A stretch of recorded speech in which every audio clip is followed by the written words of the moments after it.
Hey guys, my name is Nori and welcome back to my channel.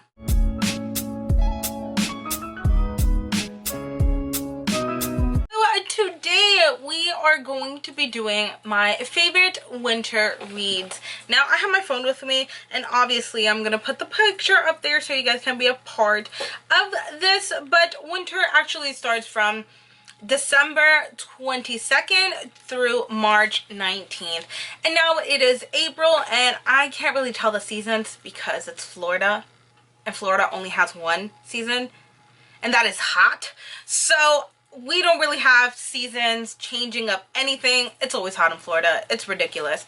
So I was like, oh okay, well I kind of want to do like seasonal favorites, and then I was like, well, winter practically just ended, so let's just do winter favorites, and here we are, y'all.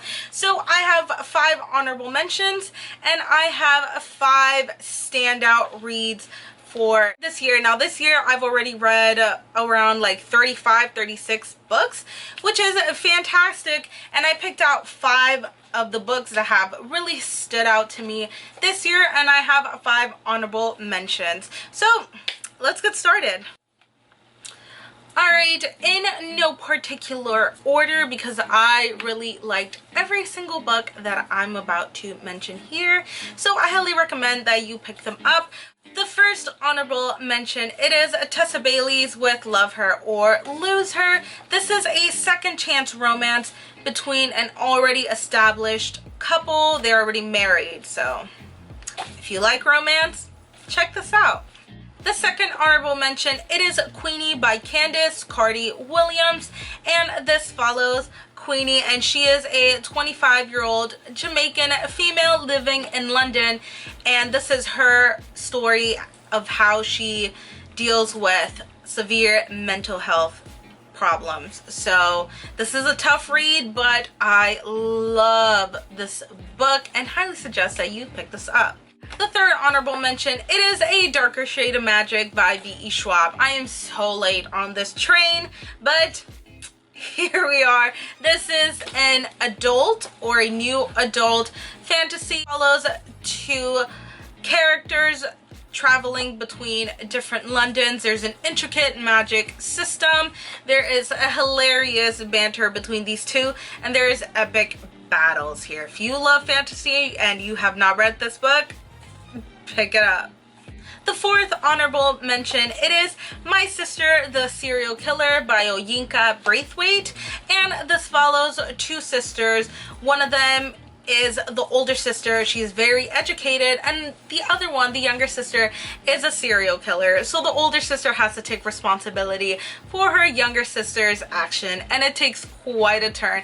This is a contemporary, it sounds like a thriller, but it's more contemporary. You know, y'all, I don't read thrillers, but I really enjoyed this book and highly suggest that you pick it up. You're gonna hear me say that a lot. And the final honorable mention, it is War Girls by Tochi Onyebuchi.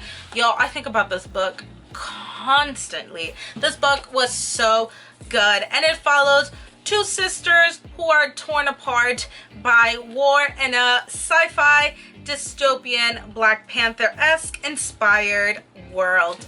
Crazy, so good. I know a lot of people know about this book but still haven't read it. Tochi Onyebuchi's writing is so good. Y'all, pick this up. So these are my 5 honorable mentions. I don't want to make this video too long, so I'm going to stick with the 5 that really stood out for me. Some of them may come as a surprise and others not so much. So without further ado, here are my 5 favorite winter reads. Alright, the first, it is going to be The Simple Wild by K.A. Tucker. I read this in December 29th of last year, and I still think about this book. So this book has a couple trigger warnings here and there. The main one is really having a parent that is sick. So if you have a parent that is sick right now, I would suggest to take your time on reading this, but if not, again, proceed with caution. So this follows Kala and Jonah. Kala, after her parents divorced, her mom moved out of Alaska and the dad stayed behind. They've had a rocky very rocky relationship, and they stopped talking for a couple years. Now, Kala, being a young adult, she actually gets a phone call from her dad's company that he is very sick and that she should travel to Alaska to try to reestablish her relationship. And there she meets one of the head pilots of this company, aka her dad's right-hand man, and that is Jonah. And it follows her story reconnecting with her father and maybe finding love.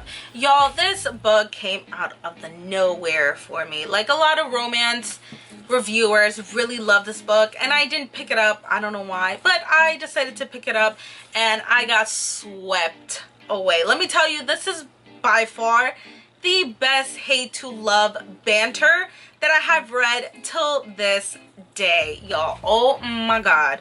It is so good. I highly recommend it if you love romance or contemporary. This book was an absolute gem. So if you have not read it, guess what? Pick it up. The next book that really stood out to me and was my first 5-star of 2020, it is Warrior of the Wild by Trisha Levenseller. Oh my god. I love this book. Honestly, Trisha Levenseller's writing really does it for me. She writes a lot of short fantasy, or if not, standalone fantasies.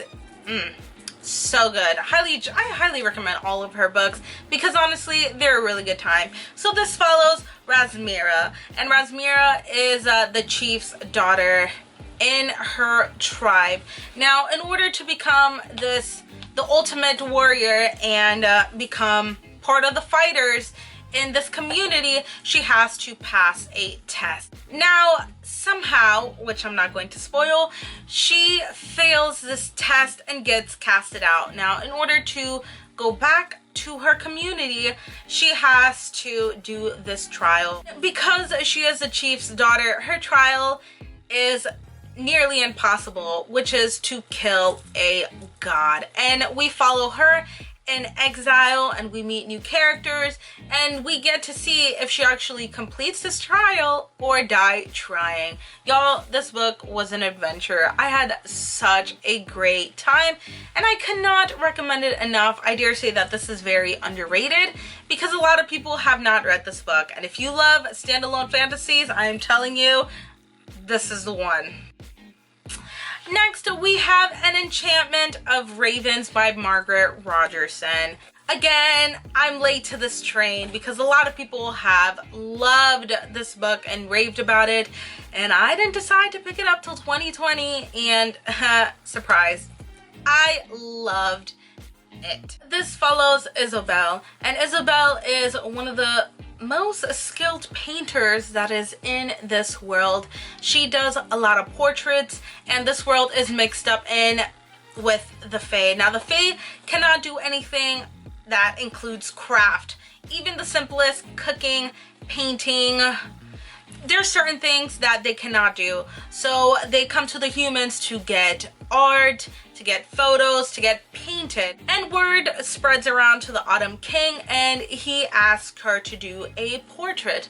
Now, she puts so much effort into this portrait, and it is by far the best work, but when the Autumn King brings it back to his palace to present it, he realizes too late that she has made a grave mistake, and that is to paint human emotion in his eyes. I don't know if I mentioned it, but this is another standalone fantasy. Do we see a pattern here? Yes, I love standalone fantasies. So again, this is a highly popular book, and if you have not read it, I suggest that you do.